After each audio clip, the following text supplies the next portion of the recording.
What's up, everybody? Welcome into Group Chat Football Live. I'm Peter Ariz alongside D Money. As you can see, we have a little bit of a different setup today. We're here at Marklight Field here at Miami and Coral Gables. It's Canes Baseball Media Day, so we'll be here later for that. But of course, this is our national college football show, talking the biggest news in the sport, transfer portal, recruiting news, coaching movement, and everything else in between. We're really excited for spring football starting here soon, as we'll take you across the country with all the updates. But portal news, it's still happening, man. The portal, of course, is closed, but there's still some grad transfers who are out there on the market. And one of the best available is now off the table. Jaden Kennedy. One of the top nickel corners in the country, a really versatile defensive back who's been on the scene for a while now, is on his way to Oregon, and the Ducks just continue to load up for next season and in what's looking like the sort of year where they're going all hands on deck. Yeah, real interesting considering the time this guy was in the portal. So he was a guy that all SEC votes, second team all SEC by some publication. So a known commodity, started last year for Ole Miss, one of the top teams in the country, sitting in the portal for almost 2 months. And then Oregon, which has the top-ranked portal class in terms of quality, average recruit ranking in the portal, ends up landing him. And look, the reasons are obvious. First of all, they're in win-now mode. This is a one-year eligibility player. He's going to help right away. But when you dig a little deeper, Kennedy, even though he transferred from Ole Miss after 2 years, originally played 2 years at Tulane. Who was there when he was at Tulane? Chris Hampton, Oregon's defensive backs coach. So that's really the connection between Kennedy and Oregon, is that his coach at Tulane, Chris Hampton, is now at Oregon. Saw him play, saw what he could do, and what he could do is provide a versatile skill set. Just watch him last year at Ole Miss. Really, his first full year at Ole Miss, was injured in 2023 for most of the season. This year, plays basically the whole season, nickel, outside, box, even some safety. So this is a player who can play all along the defensive backfield. Not the biggest guy in the world, under 180 pounds, but has some athleticism, ran track in high school, has some coverage ability, has some toughness, and more than anything has experience playing at a high level in the Southeastern Conference. And you look at the numbers here, as you mentioned, his first 2 years at Tulane.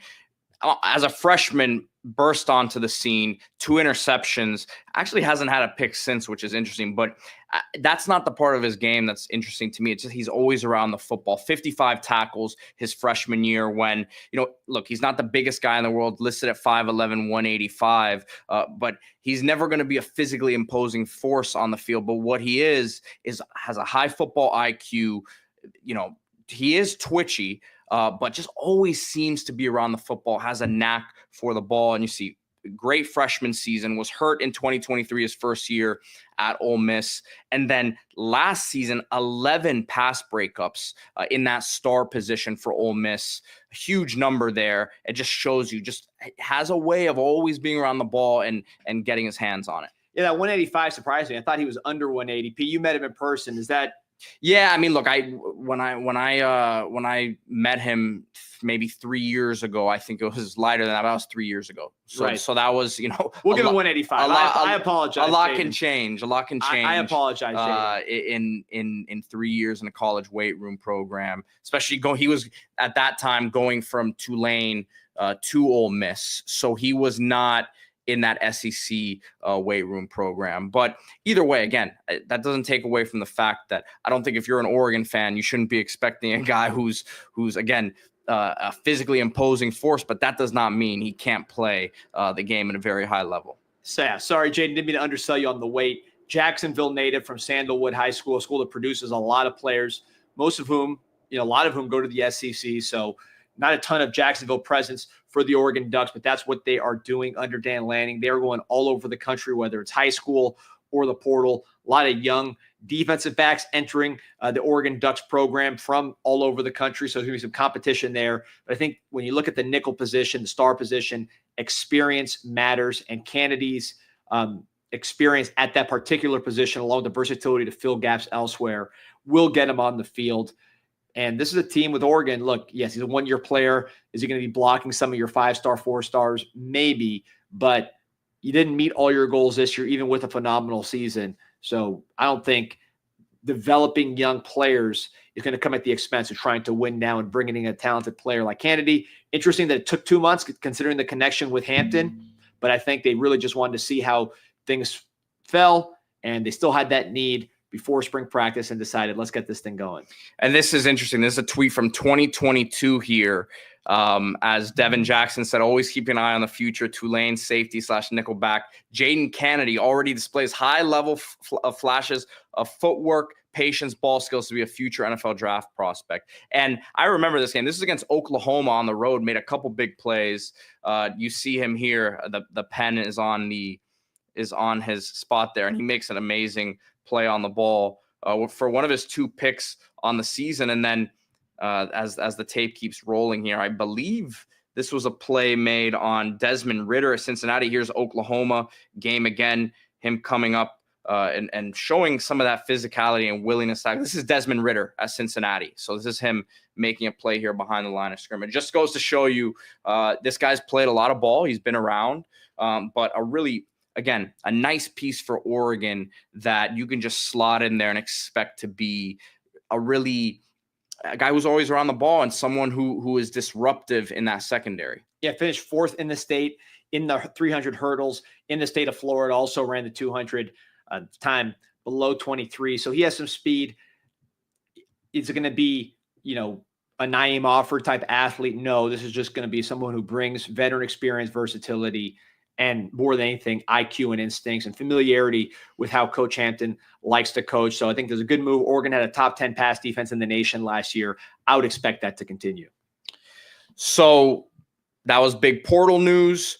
Moving on to another school who hopes to have success not only in the portal and recruiting-wise with this move, but the Florida Gators are hiring Nick Polk to run their front office organization. As we know, all these schools now are transitioning into what most would say is closer to how the NFL conducts their business from a scouting standpoint, a personnel department standpoint, and all of that. And we have seen over the last 2-3 years, pretty much every school now hiring someone to be the point man in terms of the personnel department and everything underneath that. Nick Polk here is a guy who has worn a lot of hats in the NFL for the Falcons over the last 18 years, someone who has been involved with draft negotiations, contract proposals, contracts, coaches' contracts. And, as someone who's an NFL agent and has dealt with, many people like this, a lot of times these are the guys that are the glue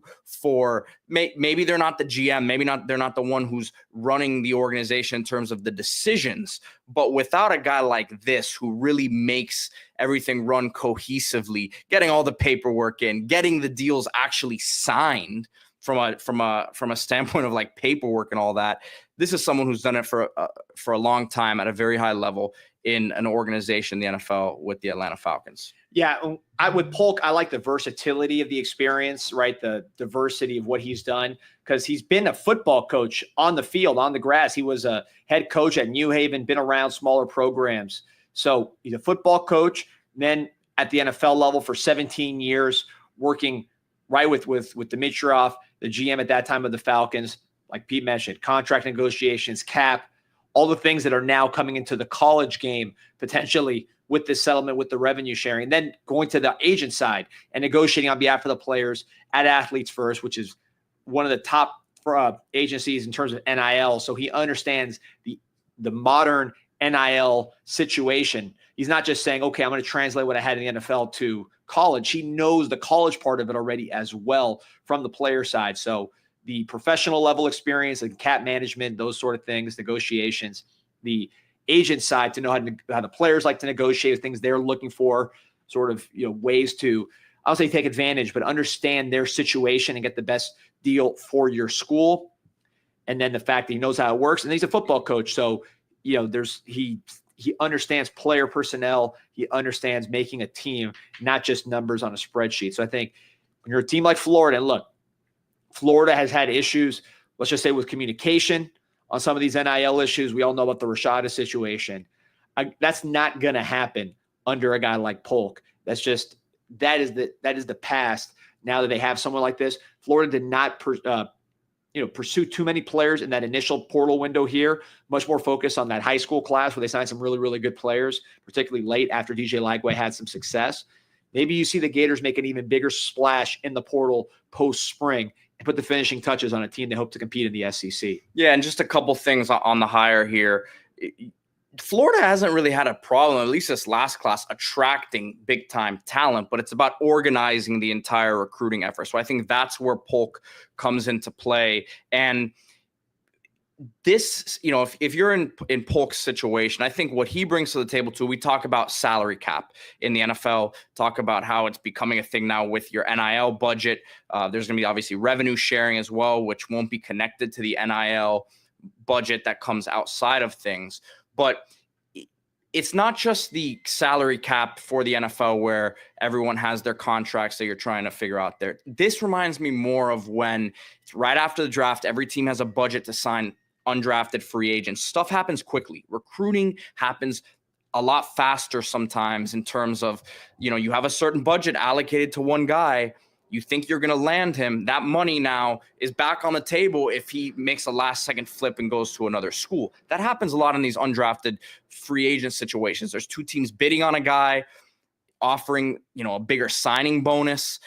One school saying, or one organization saying, well, yeah, they may be offering you a couple thousand more, but we have a better opportunity for you to play here. So at the end of the day, are you going to take the $2,000 more on your signing bonus, or are you going to look at our depth chart and say, I can step in here and play? So those sort of back and forth, conversations, I think he's really well equipped for. And I think that's a lot more, those situations happen a lot more. It's more similar to recruiting than people realize. Yeah. I've heard that college free agency, the minor league free agency example also used from professionals that go on the baseball side to compare it to minor league free agency, which again, similar, right? It's not so much the draft or big ticket free agency. It's these kind of deals where there's a little more flexibility. He has that experience. And I think Florida, this is the SEC. You need to get every single advantage you can get. This is an advantage. I'm not sure there are too many guys with this particular profile with 17 years in the pros, plus the agency, plus the coaching that are out there. So that gives Florida an edge against these other SEC teams where in a highly, highly, highly the most competitive area for recruiting both portal and high school. Ole Miss, we know what they do in the portal. We know what Alabama does across the board, Georgia. This is a situation where every little edge matters, and I think Florida's got one here. Guys, appreciate everyone for joining us today on Group Chat Sports and on Group Chat Football Live, our daily national college football show. Remember to hit that like button and subscribe to the channel. We will see you guys tomorrow.